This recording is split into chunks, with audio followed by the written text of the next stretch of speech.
Hi everyone, and welcome back to Live Like a Philosopher.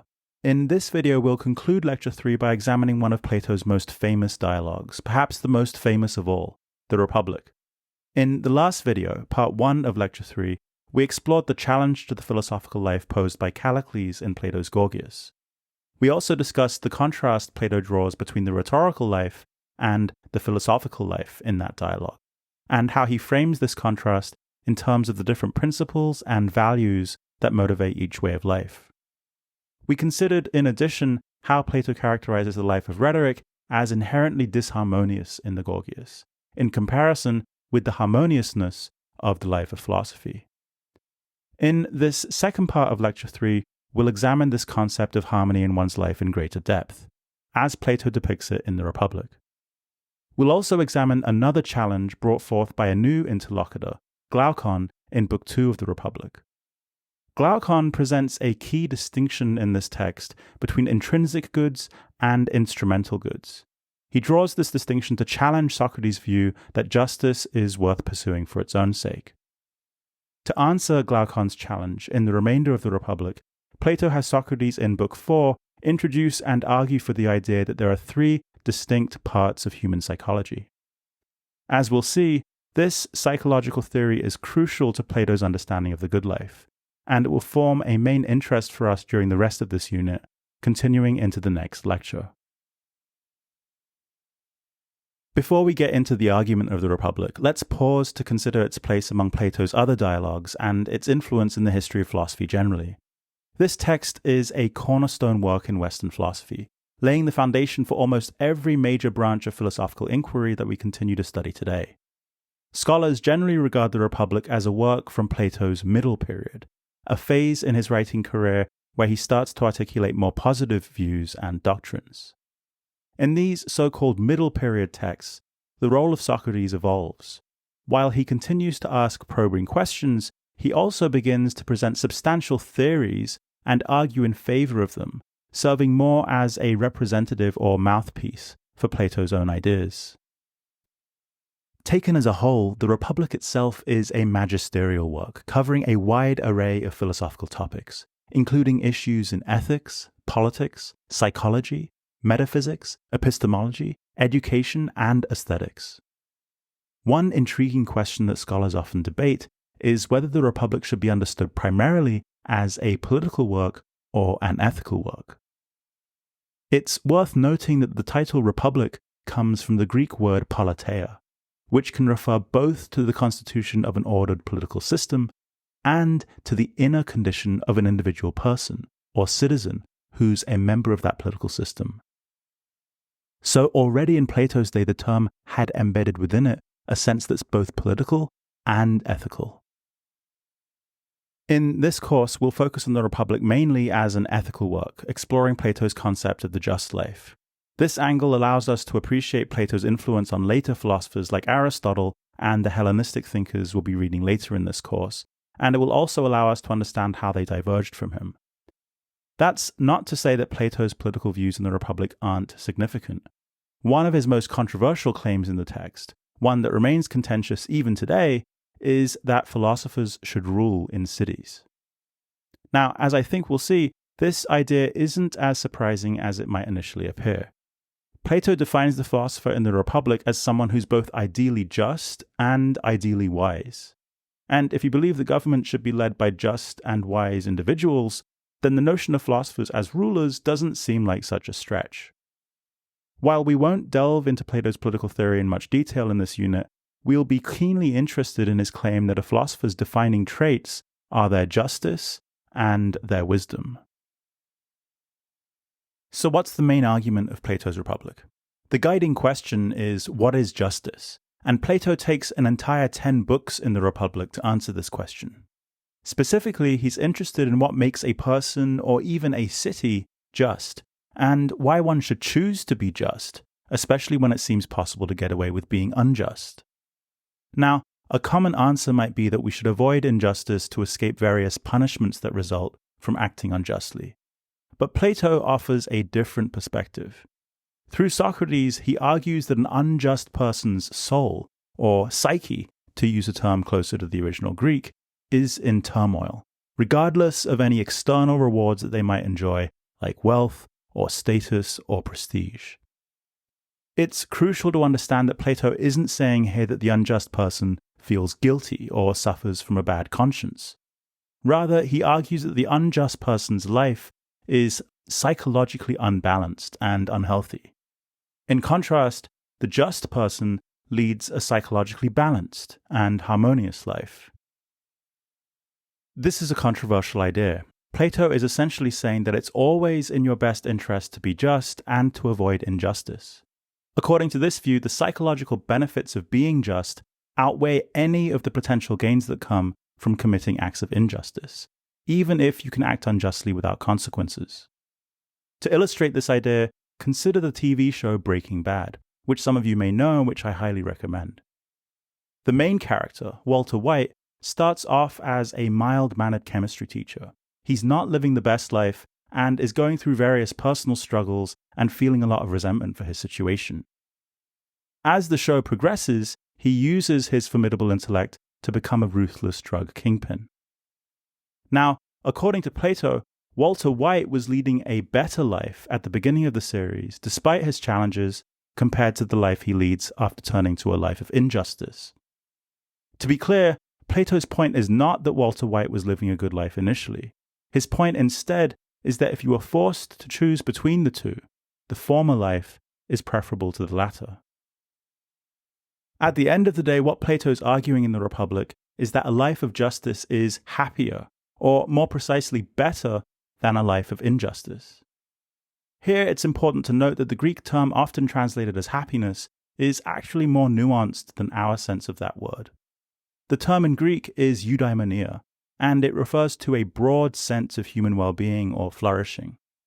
We will revisit this concept later in the course, but for now, think of eudaimonia as synonymous with living well in a holistic sense. Plato begins digging into this concept of eudaimonia in Book 2 of the Republic, where Glaucon, one of Socrates' interlocutors, presents a challenge to the idea that the just life is the good life. Unlike Callicles and the Gorgias, Glaucon doesn't personally believe in this argument. He's taking an opposing position to get Socrates to provide the strongest possible defense of justice, because he really wants to understand the value of being just. In this sense, Glaucon shows a different caliber as an interlocutor when compared with Callicles. To set up his challenge, Glaucon categorizes goods into 3 types, and it's crucial to understand these categories of good to grasp the debate that follows. First, there are intrinsic goods. These are things we desire for themselves, things we want not because they will lead to something else, but because they are inherently fulfilling. Glaucon lists joy and simple, harmless pleasures as examples. Next, there are goods that are both intrinsically and instrumentally valuable. These are goods we desire for themselves and for their beneficial consequences. Physical health is a prime example. Being healthy is inherently good. It feels good to be well. But health also enables you to do things you couldn't do if you were sick, like spending quality time with loved ones or pursuing hobbies. So health is good in itself and good for the additional benefits it brings. Finally, there's a type of good that's only instrumentally valuable. These are goods we desire not for themselves, but only for their consequences. Think of a painful medical treatment or grueling exercise regimen. You don't undergo surgery because you enjoy the pain, but because you expect some future benefit, like recovery from illness or improved physical health. Later in the history of philosophy, this classification of goods in Book 2 of the Republic serves as a key foundation for discussions about the difference between intrinsic and instrumental goods, things we consider valuable in and of themselves versus things that are valuable for the consequences that come from them. Glaucon uses this framework as a launching pad for his challenge to Socrates. He points out that people conventionally view justice as a Category 3 good, as something that's only instrumentally valuable not in itself, but for the social benefits it brings, like a good reputation. Socrates, however, believes that justice is a Category 2 good, something that's valuable for its consequences, but also, and primarily, for itself. While Socrates acknowledges the social benefits of being just, such as having a good reputation, he believes that justice is also intrinsically valuable. For him, there's a fundamental reason to be just that exists independently of any external rewards. Even if no one knew or noticed you being just on this view, you still have a crucial intrinsic reason to live justly. Glaucon's challenge to Socrates is to prove it. We all recognize the external advantages, he says, of appearing just, advantages such as gaining a good reputation, receiving honors, and other social rewards. What Socrates needs to show is how justice is valuable in itself, separate from these external rewards. To sharpen his challenge, Glaucon presents a thought experiment known as the Ring of Gyges myth in Book 2 of the Republic. In this hypothetical scenario, we're asked to imagine someone with a ring that grants him great power, the power of invisibility. In the story, Gyges, a shepherd, finds this ring and uses it for immoral purposes, committing injustices without getting caught. Glaucon argues that this is what anyone would naturally do if given the same opportunity. According to him, humans are driven by a deep-seated desire to outdo others and maximize personal gain. If you had a ring that let you commit any act without suffering the consequences, why wouldn't you use it? It would be the rational choice, he claims. Taking this argument to its extreme, Glaucon then contrasts two lives. First, a life of extreme injustice. Here, a person gets away with acting unjustly due to the ring's power, but is still perceived as just by society. They enjoy all the rewards and advantages that come with a good reputation. Second, Glaucon puts forward a life of extreme justice. Here, a person is genuinely just, but perceived to be unjust. This person gains no social rewards, and in fact, they might even suffer at the hands of others because they're believed to be unjust, but they still maintain their private integrity. Glaucon's fundamental question to Socrates is this: are you seriously claiming that a life of extreme justice, devoid of any rewards, is better than a life of extreme injustice, filled with all the advantages that come from seeming just? Socrates' task, then, in the Republic, is to show why it's inherently better to be just rather than to seem just. That's the core of Glaucon's challenge.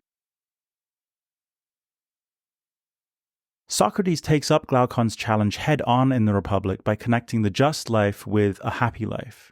Remember, the Greek term for happiness here is eudaimonia, which implies a holistic state of well-being or flourishing rather than merely feeling good. Against Glaucon's view that it's not in our best interests to be just, Socrates argues that justice is a natural and necessary good for human beings. To make his case, Socrates delves into the human psyche to understand what truly benefits us. The essence of his argument is that since everyone by nature wants to live a good life, we should all want to live justly. So if Socrates can demonstrate that justice is essential for achieving happiness, he'll have shown that justice isn't just a social convention that we're expected to perform, but a natural good for us.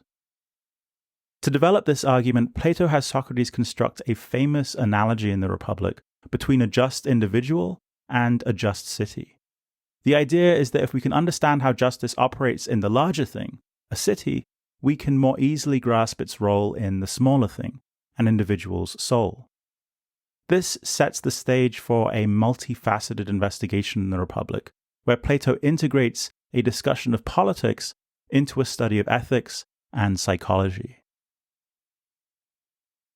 The intricate comparison Socrates ends up drawing in the Republic between the city and the soul serves as a conceptual framework for understanding justice in both the political sphere and the psychological sphere. In the city, Socrates identifies three distinct classes: the guardians who rule, the auxiliaries who protect, and the producers who maintain the city. Each class has a specific function and a corresponding virtue that enables it to excel in its role. Wisdom is the virtue of the guardians, courage characterizes the auxiliaries, and moderation is the hallmark of the producers. This arrangement allows Socrates to identify what he calls civic justice. In a just city, each class performs its function well. The guardians govern wisely, the auxiliaries protect courageously, and the producers maintain the city with moderation. When these conditions are met, justice pervades the city as a harmonizing principle. This civic model then serves as an analogy for the individual psyche. In the soul, we find three parts that correspond to the classes in the city. Reason in the soul is the analog of the guardian class in the city and has the role of governing the soul as a whole. Spirit, akin to the auxiliaries, has the role of inspiring the human being, and appetite, comparable to the producers, has the role of motivating us. Like the classes in the city, each part of the soul has a specific function and a matching virtue: wisdom for reason, courage for spirit, and moderation for appetite. So how do we identify justice at the level of a person's psychology? Socrates describes personal justice as a regulating principle within the soul. In the same way that a city is just when each class performs its function properly, an individual is just when each part of the psyche does its job well. In this balanced state, reason governs wisely, spirit inspires courageously, and appetite motivates moderately. On this Platonic theory, justice is revealed as a psychological condition, a state of internal harmony that is intricately linked to the virtues and functions of the soul's various parts. Now, you probably have many questions here, and that's a good thing, because there are a bunch of assumptions embedded in this analogy between city and soul that we should investigate further. Socrates is assuming that virtues such as justice are univocal. They are consistently the same whether they appear in a city or in an individual soul. This is true regardless of scale, he believes. From the microcosm of a person's individual psychology to the macrocosm of political structures, justice will look the same. Socrates is also assuming that the soul functions in more or less the same way that a city does, in governing itself, in being inspired, and in feeling motivated. But this raises a key question, which Plato tackles directly in Book 4 of the Republic. Does the soul really have multiple parts that perform these specific functions, just like the classes in a city? Until Book 4, Plato's view of human psychology seems to rest entirely on the plausibility of the analogy with the city. But if we put the analogy on hold, why do we need to agree that the soul has three and only three parts? To his credit, Plato spends a long time in Book 4 addressing this question by arguing carefully for a tripartite theory of the soul. He does this by introducing what we can call a principle of opposites, which you'll see quoted directly here at 436b to c. According to this principle, as Socrates formulates it, it's obvious that the same thing will not be willing to do or undergo opposites in the same part of itself in relation to the same thing at the same time. So if we ever find this happening in the soul, we'll know that we aren't dealing with one thing, but many. On the basis of this principle, Socrates then proceeds to show how the human psyche falls naturally into three parts. The first move is to apply the principle of opposites to real-life cases that suggest an internal psychological conflict of some sort. Socrates asks Glaucon, wouldn't you consider all the following, whether they are doings or undergoings, as pairs of opposites?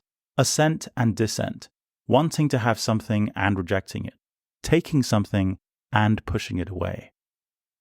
Plato is appealing to common psychological experiences here of motivational conflict, of desiring and rejecting something, where we express internal assent and dissent by wanting and not wanting something at the same time. When we apply the principle of opposites to such cases of motivational conflict, it suggests there are two forces within us, two distinct parts that are in tension with each other, one desiring, the other rejecting. Socrates presents the example of wanting to drink something and not wanting to drink something. Consider, for instance, the dilemma of a person stranded at sea with no drinking water, dying of thirst, but at the same time aware that drinking seawater will be harmful. In such a situation, one part of us craves the water, while another part resists. This example points to a kind of motivational conflict that all of us can imagine experiencing. Other examples include weakness of will, or the pull of addiction when we act against our better judgment. Now, Plato also considers an objection here.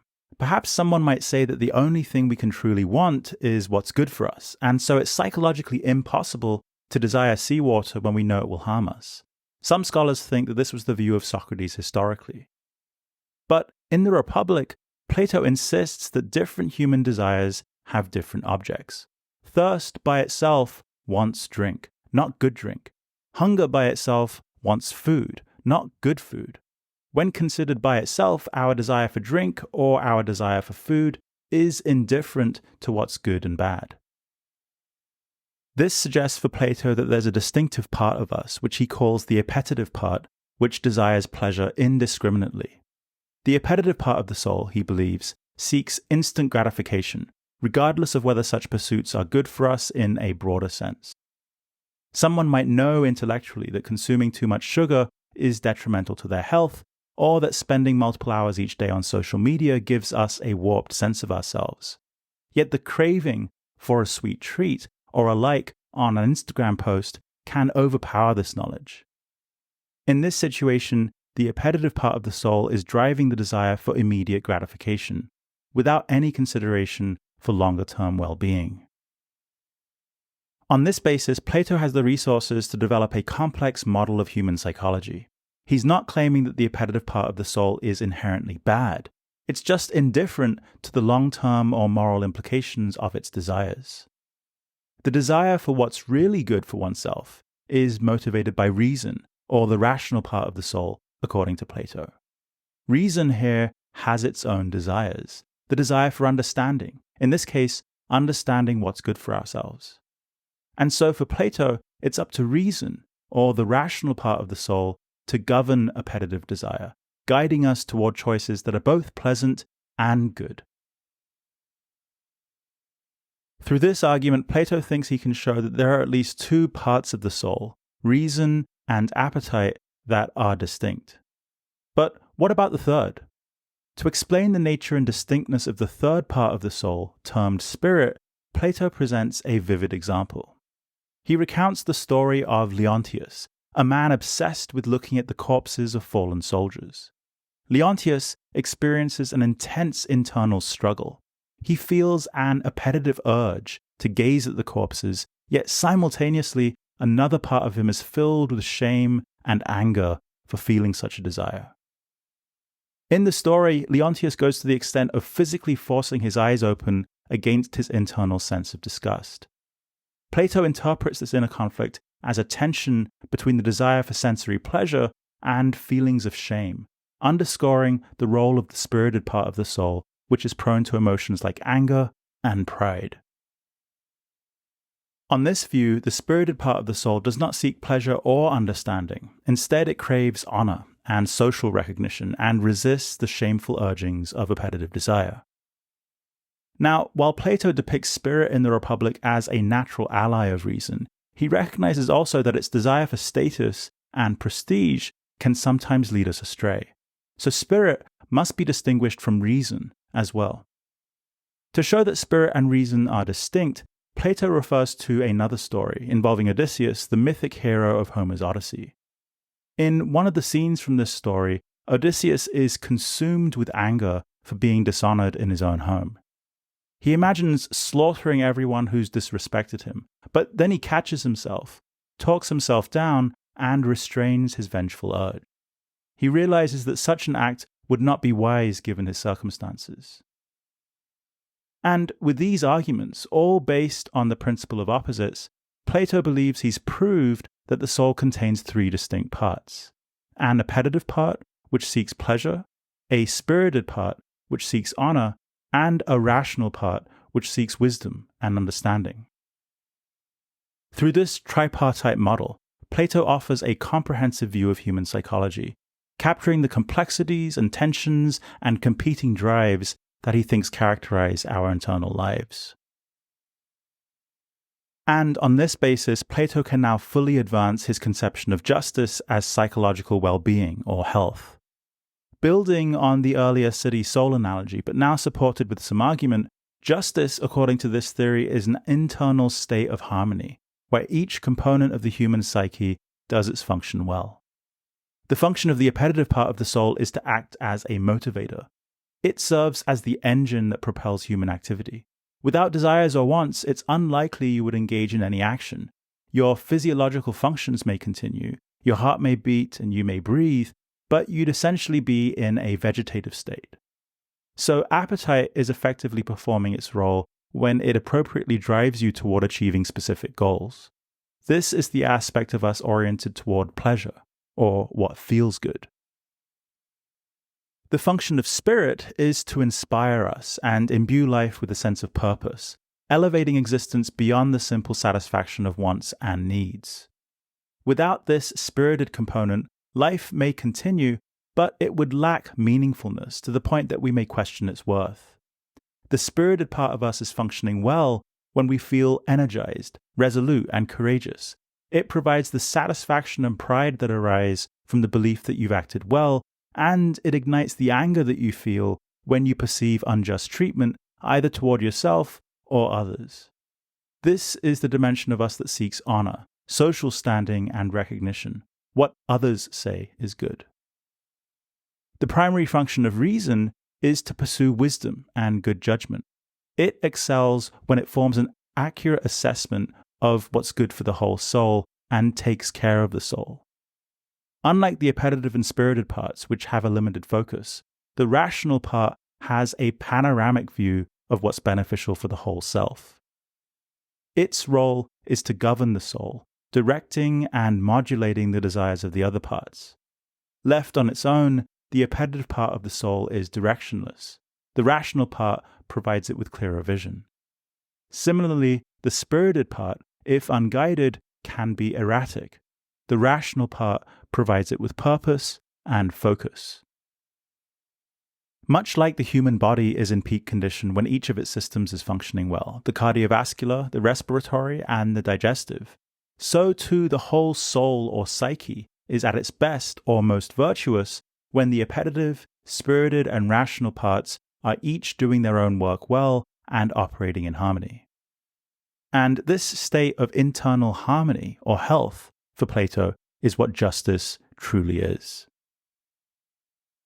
So on the assumption that we all want to be happy, and that being happy is what's good for us, Plato argues that the good life for human beings must be one in which each part of the soul performs its function well, or virtuously, where reason makes decisions in accordance with wisdom, supported by spirit in accordance with courage, and where appetite is channeled in appropriate directions in accordance with moderation.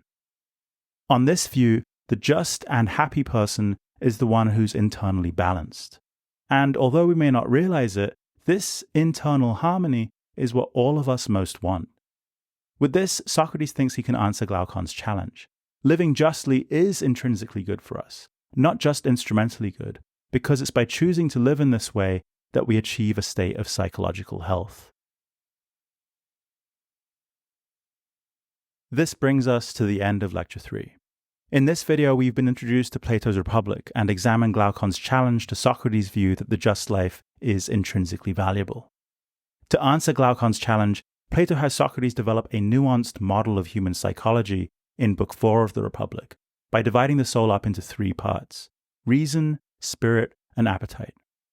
Each part has its own function and corresponding virtue, and it's in the interplay of these 3 parts that Plato locates the life of justice as a life of psychological harmony and balance and health. This is the sense in which Plato can claim that the just life and the happy life are one and the same. In the next lecture, we're going to discuss some complications for this view as we dive deeper into the Republic, particularly Book 7. You'll also be transitioning from the theoretical part of this unit to the practical part in your first week of living like a philosopher, where you'll take the philosophical insights we're covering in this unit a step further by applying them to your everyday lives. For each day of the week, over 7 days, you'll have a philosophical exercise to complete based on Plato's approach to the good life. I hope you find the exercises enriching and that they offer you a deeper grasp and appreciation for the enduring relevance of Plato's ideas. Enjoy.